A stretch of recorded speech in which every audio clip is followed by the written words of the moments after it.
ಹೆಸರು ಶ್ವೇತಾ ಅಂತ ಸರ್. ಚನ್ನಪಟ್ಟಣಕ್ಕೆ ಮದುವೆ ಮಾಡಿಕೊಟ್ಟಿದ್ವಿ ಶ್ರೀನಿವಾಸ್ ಅನ್ನೋರಿಗೆ. ಮದುವೆ ಆಗಿ ಒಂದು 15 ವರ್ಷ ಆಗಿತ್ತು ಸರ್. ಒಬ್ಬಳೇ ಮಗಳು, 8ನೇ ಕ್ಲಾಸ್ ಓದ್ತಾ ಇದ್ದು, 13 ವರ್ಷ ಅವಳಿಗೆ. ಯಪ್ಪ ಸಾಲ ಮಾಡಿಕೊಂಡು ನನ್ನ ತಂಗಿ ಮಗಳನ್ನು ನೆಮ್ಮದಿಯಾಗಿರೋದಂಗೆ ಎಲ್ಲ ಒಟ್ಟಿಗೆ ಚಾನಲ್ ನೆಗೆಸ್ಬಿಟ್ರು. ಚಾನಲ್ ನೆಗೆಸತ್ತೋಗಿದ್ದಾರೆ. ಇವತ್ತು ಭಾನುವಾರ ಬೆಳಿಗ್ಗೆ 2 ಗಾಡಿ ಇತ್ತು. ಗಾಡಿನೂ ಎಲ್ಲ ಇದು ಮಾಡ್ಕೊಂಡ, ಮನೆ ಇತ್ತು, ಮನೆಯೂ ಮರ್ಕೊಂಡ. ಹುಡುಗಿ ಅವಳು ಒಳ್ಳೆ ಬ್ರಿಲಿಯಂಟ್, ಅವಳು ರಮ್ಮಿ ಗೇಮು ಅದನ್ನೆಲ್ಲ ಆಟ ಆಡಿ ಅವನಿಗೆ ಎಲ್ಲ ಲಾಸ್ ಆಗಿ ಸಾಲ ಬಾದ್ ತಣ್ಣೀನಿ. ಫೈನಾನ್ಸ್ನವ್ರ ಕಾಟ, ಸಾಲದವ್ರ ಕಾಟ, ಅವನಷ್ಟಕ್ಕೆ ಅವನು. ಬಂಧುಗಳೇ ನಮಸ್ಕಾರ, ಹೇಗಿದ್ದೀರಿ ನೀವೆಲ್ಲರೂ? ನಾನು ಸುಬ್ರಹ್ಮಣ್ಯ ಎಸ್ ಹಂಡಿಗೆ. ಬಂಧುಗಳೇ, ಇದು ಪ್ರತಿಯೊಬ್ಬರು ನೋಡಲೇಬೇಕಾಗಿರುವಂತಹ ಸ್ಟೋರಿ. ಕೇವಲ ನೋಡೋದು ಮಾತ್ರ ಅಲ್ಲ, ಅದಾದ ಬಳಿಕ ಇದರಿಂದ ಪಾಠ ಕಲಿಯೋದು ಕೂಡ ಸಾಕಷ್ಟಿದೆ. ಬಂಧುಗಳೇ, ಸುದ್ದಿಯನ್ನ ಆರಂಭಿಸೋಕು ಮುನ್ನ ಒಂದು ವಿಚಾರವನ್ನ ನಾನಿಲ್ಲಿ ಪ್ರಸ್ತಾಪ ಮಾಡಬೇಕು. ಈ ಆನ್ಲೈನ್ ಗೇಮ್ಗಳಿಗೆ ಪ್ರೋತ್ಸಾಹವನ್ನು ಕೊಡುವಂತಹ ಅಥವಾ ಆನ್ಲೈನ್ ಗೇಮ್ಗಳನ್ನು ಆಡಿ ಅಂತ ಆ ಜಾಹೀರಾತಿನಲ್ಲಿ ಕಾಣಿಸಿಕೊಳ್ಳುವಂತಹ ಸ್ಟಾರ್ ನಟರು, ಸ್ಟಾರ್ ಕ್ರಿಕೆಟಿಗರು, ದೊಡ್ಡ ದೊಡ್ಡ ಸೆಲೆಬ್ರಿಟಿಗಳು ತಮ್ಮನ್ನ ತಾವು ಪ್ರಶ್ನೆ ಮಾಡಿಕೊಳ್ಳೇಬೇಕಾಗತ್ತೆ.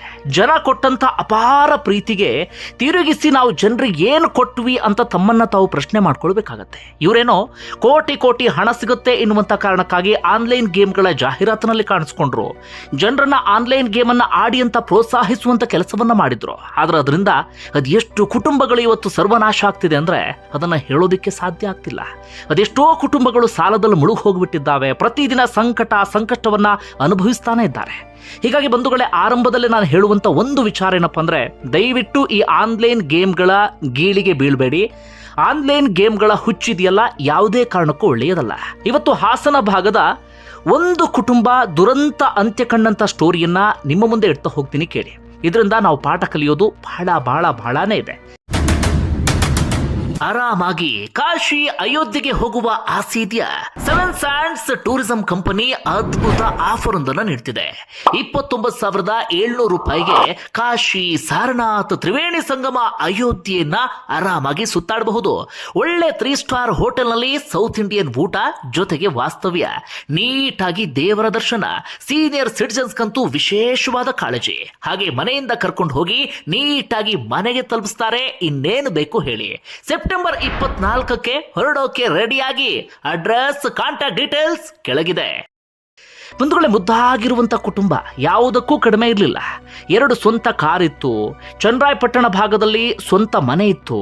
ಹೆಂಡತಿ ಟೀಚರ್, ಗಂಡ ಚಾಲಕನಾಗಿ ಒಳ್ಳೆ ದುಡಿಮೆ ಇತ್ತು.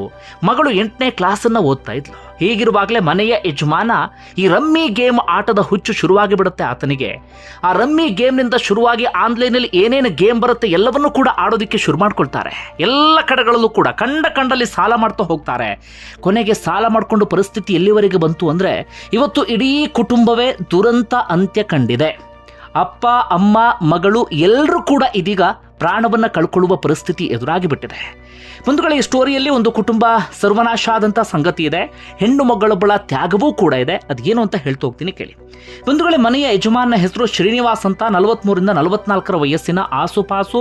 2 ಸ್ವಂತ ಕಾರಿತ್ತು. ಆ ಕಾರನ್ನ ಚಲಾಯಿಸಿಕೊಂಡು ಬೆಂಗಳೂರಿನಲ್ಲಿ ಅದ್ಭುತವಾದಂಥ ದುಡಿಮೆ ಮಾಡ್ತಾ ಇದ್ರು. ಒಳ್ಳೆ ಜೀವನವನ್ನ ಸಾಗಿಸ್ತಾ ಇದ್ರು.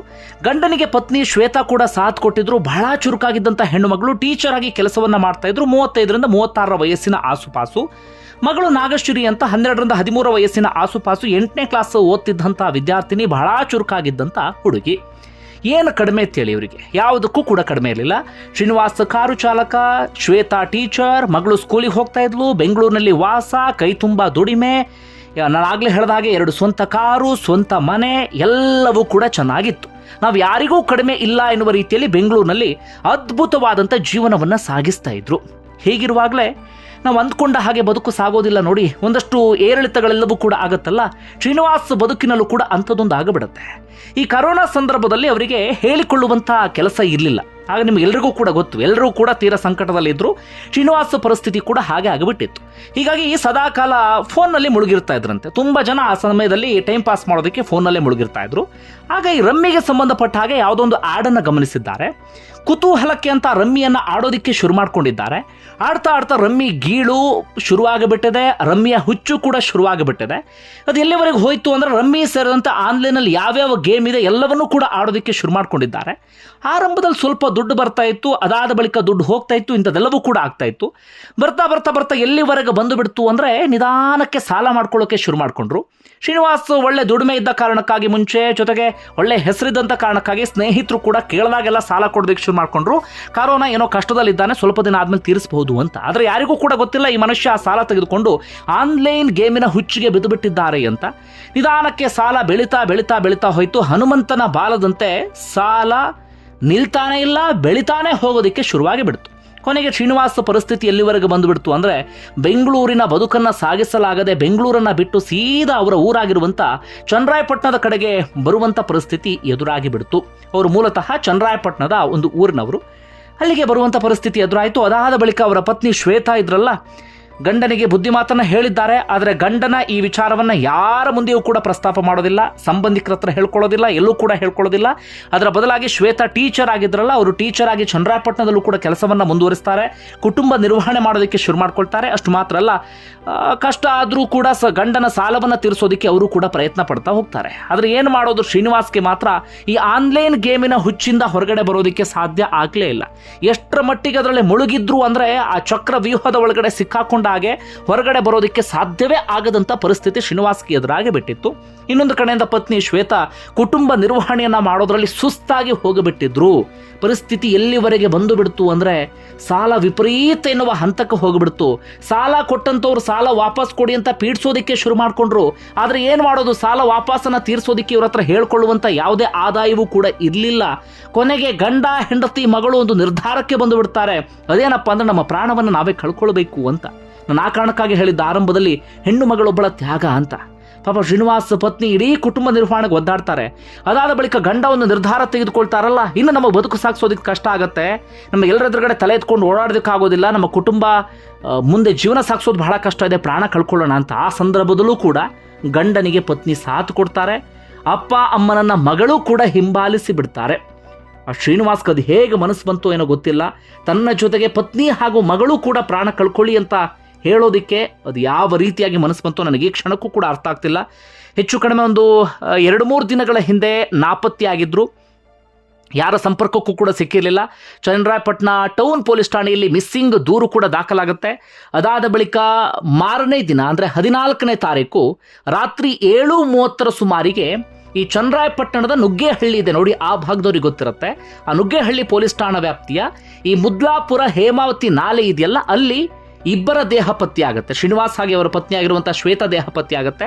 ಅದರ ಮಾರನೇ ದಿನ ಅವರ ಮಗಳು ನಾಗಶ್ರೀ ದೇಹವೂ ಕೂಡ ಪತ್ತೆ ಆಗುತ್ತೆ. ಒಟ್ಟಾರೆಯಾಗಿ ಅಪ್ಪ ಅಮ್ಮ ಮಗಳು ಮೂವರ ದೇಹವೂ ಕೂಡ ಪತ್ತೆಯಾಗಿದೆ.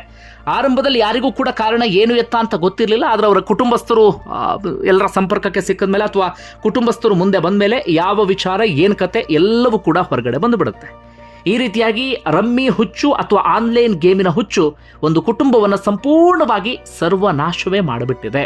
ಬಂಧುಗಳೇ, ಈ ಕಾರಣಕ್ಕಾಗಿ ಹೇಳೋದು, ದಯವಿಟ್ಟು ಈ ಆನ್ಲೈನ್ ಗೇಮಿನಿಂದ ಹೊರಗಡೆ ಬಂದು ಬಿಡಿ. ಅದು ಆರಂಭದಲ್ಲಿ ನಮ್ಗೆ ಯಾವುದೋ ಒಂದು ಆ್ಯಡ್ ನೋಡಿದಾಗ ನಮಗೆ ಉತ್ಸಾಹ ಬಂದುಬಿಡುತ್ತೆ, ಏನೋ ದುಡ್ಡು ಬರುತ್ತಂತೆ, ಏನೋ ಆಡಬಹುದಂತೆ, ಏನು ಅಬ್ಬಬ್ಬ ಅಂದರೆ ಎಷ್ಟು ಕಳ್ಕೊಳ್ತೀವಿ ಅಂತ. ಬಟ್ ಆ ಗೇಮ್ಗಳ ವಿಶೇಷತೆ ಏನಪ್ಪ ಅಂದರೆ, ನೀವು ಒಮ್ಮೆ ಆಡೋದಕ್ಕೆ ಶುರು ಮಾಡ್ಕೊಂಡ್ರಿ ಅಂದರೆ ಅದರ ಅಡಿಕ್ಷನ್ ಶುರುವಾಗಿ ಬಿಡುತ್ತೆ. ನಿಧಾನಕ್ಕೆ ಅದು ನಿಮ್ಮನ್ನು ಕಬಂದ ಬಾಹುನಲ್ಲಿ ಗಟ್ಟಿಯಾಗಿ ಹಿಡಿದಿಟ್ಕೊಳ್ಳೋಕೆ ಶುರು ಮಾಡ್ಕೊಂಡು ಬಿಡುತ್ತೆ. ಒಂದು ಹಂತಕ್ಕೆ ಎಲ್ಲಿವರೆಗೆ ಹೋಗಿಬಿಡ್ತೀರಿ ಅಂದರೆ, ಕುಟುಂಬ ಸರ್ವನಾಶ ಆದರೂ ಅಡ್ಡಿಲ್ಲ, ನಾನು ಆಡಬೇಕು, ನನಗೆ ಸಂತೋಷ ಸಿಗಬೇಕು ಎನ್ನುವ ಹಂತಕ್ಕೆ ಹೋಗಿಬಿಡ್ತೀರಿ. ಆಗ ನಿಮ್ಮ ಇಡೀ ಕುಟುಂಬವೇ ಬಲಿಯಾಗುವಂಥ ಪರಿಸ್ಥಿತಿ ಎದುರಾಗ್ಬಿಡುತ್ತೆ. ನೋಡಿ, ಈ ಕುಟುಂಬ ಅದಕ್ಕೆ ಬೆಸ್ಟ್ ಎಕ್ಸಾಂಪಲ್. ಯಾವುದಕ್ಕೆ ಕಡಿಮೆ ಇತ್ತು ಇವರಿಗೆ? ಮನೆ, ಕಾರು, ಒಳ್ಳೆ ಜೀವನ, ಅದ್ಭುತ ದುಡಿಮೆ, ಒಳ್ಳೆ ಹೆಸರು ಎಲ್ಲವೂ ಇತ್ತು. ಆದರೆ ಅದೊಂದು ಆನ್ಲೈನ್ ಗೇಮ್ ಕುಟುಂಬವನ್ನು ಸರ್ವನಾಶ ಮಾಡಿದೆ. ಬಂಧುಗಳು, ಈ ಹಿಂದೆ ಈ ಅಹೋರಾತ್ರ ಅವರು ನಿಮಗೆ ಗೊತ್ತಿರುತ್ತೆ ಅಂತ ಅಂದ್ಕೊಳ್ತೀನಿ ನಾನು. ಸೋಷಿಯಲ್ ಮೀಡಿಯಾದಲ್ಲಿ ತುಂಬ ಆಕ್ಟಿವ್ ಆಗಿರುವಂಥ ವ್ಯಕ್ತಿ ಅವರು. ಸಾಧಾರಣವಾಗಿ ಈ ಆನ್ಲೈನ್ ಗೇಮ್ಗಳಿಗೆ ಯಾರೆಲ್ಲ ಆ್ಯಡನ್ನು ಕೊಡ್ತಾರೆ ಅಥವಾ ಜಾಹೀರಾತು ಕೊಡ್ತಾರೆ, ಜಾಹೀರಾತಲ್ಲಿ ಕಾಣಿಸ್ಕೊಳ್ತಾರೆ, ಅಂಥ ಸ್ಟಾರ್ ನಟರನ್ನ ಹಿಗ್ಗಾಮುಗ್ಗ ದೂಷಿಸ್ತಾ ಇದ್ರು, ಅವ್ರಿಗೆ ಬೈಯುವಂಥ ಕೆಲಸವನ್ನು ಮಾಡ್ತಾಯಿದ್ರು.